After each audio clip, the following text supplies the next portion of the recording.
La cosa alla quale dobbiamo pensare adesso è di avere veramente il risultato più alto attraverso il ritrovamento di quella magia che fa l'atmosfera di un luogo, che è l'anima del luogo.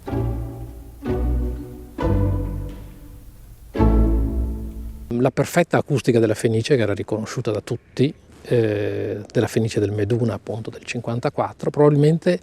si basava su un equilibrio straordinario, perché c'erano anche delle parti in forte aggetto, ma erano messe nella zona alta, nella lombarda, come la definisce l'ingegner Meduna, vale a dire nella fascia che sta subito sotto la volta del soffitto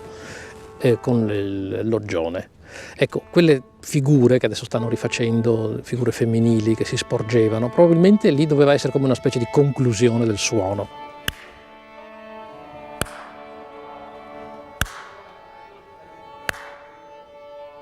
Completamente senza riflesso che disturbi, senza eco.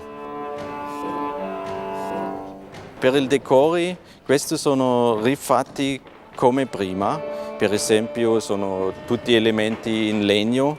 il palco reale per esempio tutto è fatto in legno massiccio,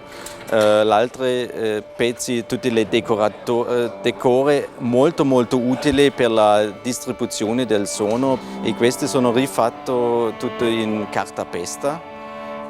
in vecchia tradizione veneziana e gli altri elementi sono fatti in gesso massiccio, anche quelle sculture che fa anche una diffusione ottima per il suono. Questo è molto utile per il suono al fine.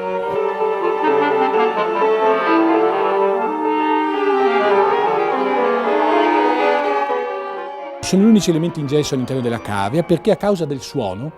a causa dell'interesse per ricostruire l'antico suono che doveva avere la Fenice, cioè la rispondenza al suono, diciamo, acustica, vengono riproposti con molta serietà e con molto rigore i vecchi materiali. Dunque cartapesta, cioè legno, cartapesta e questi elementi perché erano di gesso, sperando che riproponendo l'esatto materiale si abbia ancora quel suono.